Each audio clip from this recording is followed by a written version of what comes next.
নমস্কার দিদিভাই দাদা ভাইরা, সাধনা রান্নাঘরে তোমাদের সবাইকে স্বাগত। আজকে আবারও একটা নতুন রেসিপি নিয়ে তোমাদের সামনে চলে এসেছি। আজকে তোমাদের সঙ্গে শেয়ার করব সয়াবিনের মুচমুচে পকোড়া। তোমরা তো অনেকেই অনেক রকম পকোড়া খেয়েছো, সয়াবিনের পকোড়া খেয়েছো কি না জানি না, একবার হলো বানিয়ে খাবে। সয়াবিনের পকোড়া খেতে কিন্তু দারুণ লাগে। আর এই পকোড়া বড় থেকে ছোট, বাচ্চা থেকে বড়রা বয়স্করা সবাই খেতে ভালোবাসবে। একবার যদি খায় বারবার খেতে মন চাইবে। এই সয়াবিনের পকোড়া কিন্তু একবারেই আলাদা রকম হয়। আর এই পকোড়া খুব একটা সময় লাগে না, বাড়িতে থাকা উপকরণ দিয়ে, আর যদি সয়াবিন বাড়িতে থাকে ঝটপট করে বানিয়ে নেওয়া যায়। সয়াবিনের পকোড়ার জন্য এখানে আমি 100 গ্রাম সয়াবিন নিয়েছি। এক প্যাকেট সয়াবিন আছে এখানে 100 গ্রাম। এটাকে আমি জাস্ট একবার ধুয়ে নেব।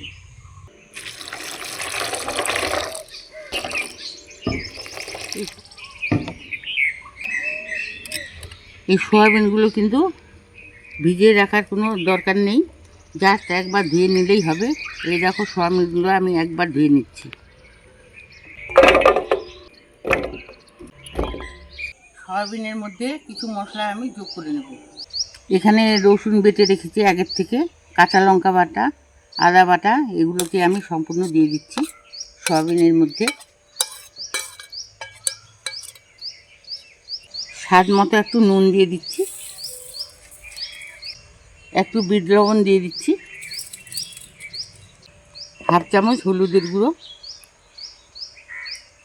হাফ চামচ ধনে গুঁড়ো,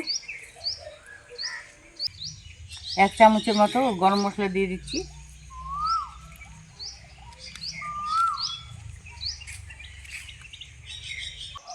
এক চামচ চাট মশলা দিয়ে দিব,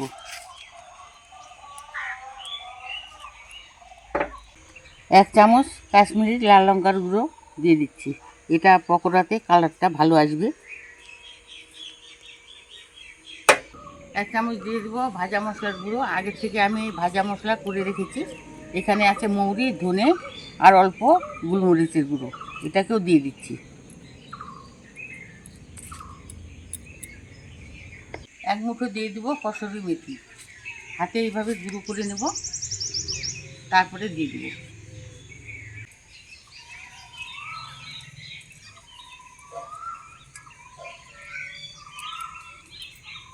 একটা দিয়ে দিব ডিম।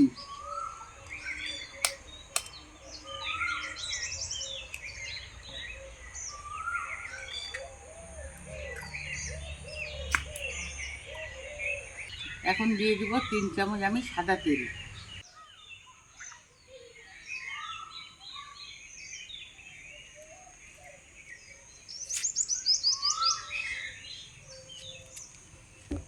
এখন আমি সয়াবিনগুলোকে হাত দিয়ে ভালো করে মেখে নেব।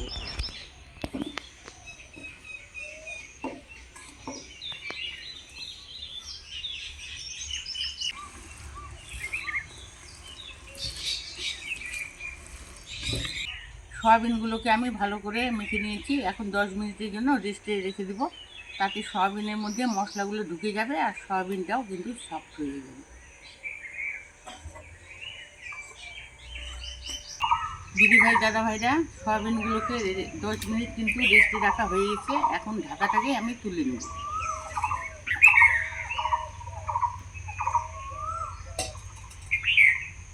এই দেখো সয়াবিনগুলো 10 মিনিট রেস্টে রাখার পরে মশলাগুলো সয়াবিনের মধ্যে ঢুকে গেছে, আর সয়াবিনটাও কিন্তু অনেকটা নরম হয়ে গেছে। এই দেখো একবারে তুলতুলে নরম হয়ে গেছে। এখন আমি এখানে 2 চামচ বেসন দিয়ে দেবো।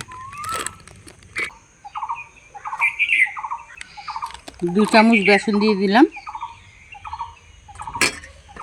3 চামচ চালের গুঁড়ো দিয়ে দিচ্ছি। এতে কিন্তু সয়াবিনের পকোড়াগুলো খুব মুচমুচে হবে। বেসন আর চালের গুঁড়ো দেওয়ার পরে আবারও হাত দিয়ে ভালো করে সয়াবিনটাকে মেখে নেব। এখানে কিন্তু কোনো রকম জল দেব না। সয়াবিনগুলোকে আমি হাত দিয়ে ভালো করে মেখে নিয়েছি। এখন 2 চামচের মতো আমি টমেটো সস সয়াবিনের মধ্যে দিয়ে দিই।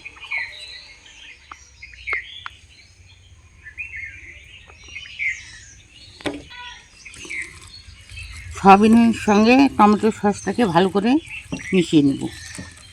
আর যা সয়াবিনের মধ্যে মশলা পড়েছে, টমেটো সস অনেক রকম মশলা, সয়াবিন থেকে একটা সুন্দর কিন্তু ফ্লেভার বের হচ্ছে।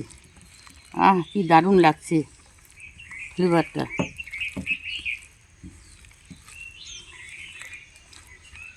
ভালো করে মেখে নিয়েছি, আবারও 10 মিনিট ঢাকা দিয়ে রেস্টে রাখবো।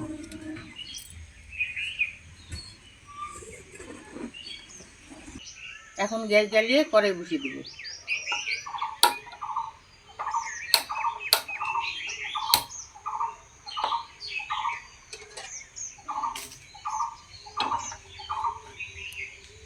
কড়াইটাকে ভালো করে গরম করে নিয়েছি, এখন সাদা তেল দিয়ে দেবো। সয়াবিনের পকোড়া ভাজতে গেলে কিন্তু খুব একটা তেলের প্রয়োজন হয় না, অল্প তেলেই কিন্তু পকোড়া ভেজে নেওয়া যায়। সয়াবিনগুলোকে 10 মিনিট রেস্টে রাখা হয়েছে, ঢাকাটা তুলে নেব।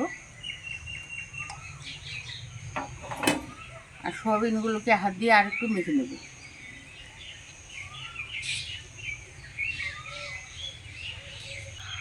গ্যাসের আঁচটাকে লো টু মিডিয়ামে রেখে সয়াবিনগুলো কড়াইতে দিয়ে একটা একটা করে পকোড়া ভেজে নেব। এইভাবে সয়াবিনগুলোকে দিব একটা একটা করে।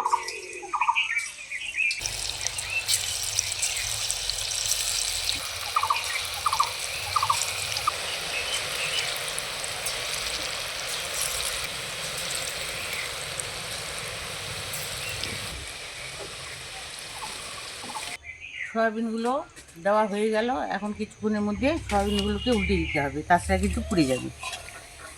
এই যে উল্টে দিচ্ছি।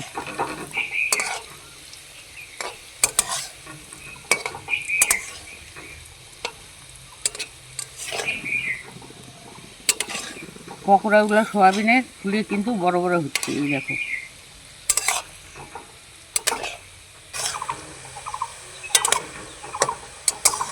পকোড়াগুলোকে উল্টে পাল্টে ভেজে নিয়েছি, এখন তুলে নেব।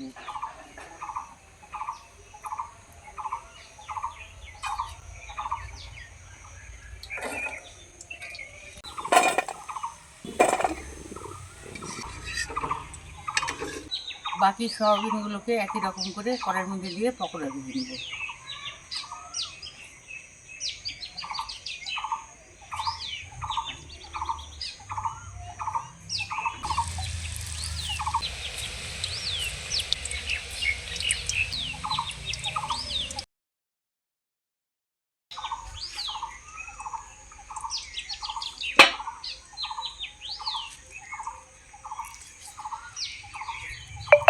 বাকি সয়াবিনগুলোকে সম্পূর্ণ দিয়ে দিলাম, এখন উল্টে পাল্টে পকোড়া ভেজে নেব।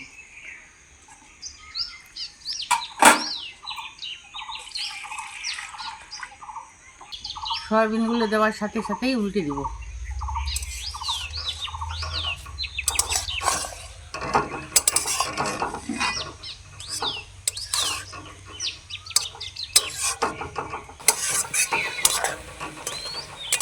দিদিভাই দাদাভাইরা, পকোড়াগুলোকে আমি উল্টে পাল্টে ভেজে নিয়েছি, এখন গ্যাসটাকে অফ করে দেবো আর পকোড়াগুলোকে তুলে নেব।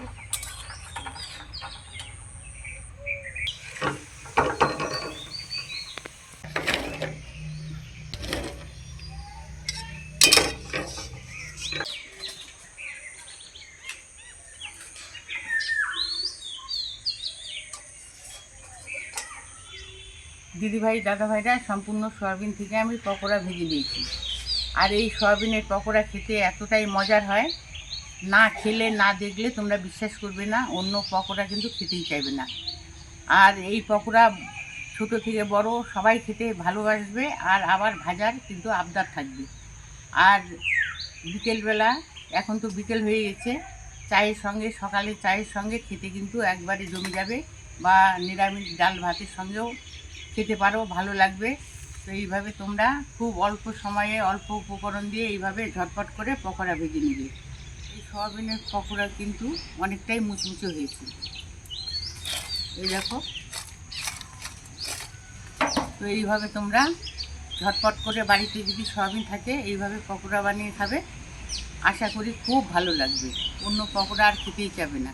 তো আজকে আমার সয়াবিনের পকোড়া রেসিপিটা তোমাদের কেমন লেগেছে, ভালো লাগলে লাইক করবে আর বেশি বেশি করে বন্ধুদের সঙ্গে শেয়ার করবে। আর যে সকল দিদিভাই দাদাভাইরা চ্যানেলটাকে সাবস্ক্রাইব করনি, সাবস্ক্রাইব করার জন্য অনুরোধ রইল। আজকের জন্য এখানেই শেষ করে দিচ্ছি।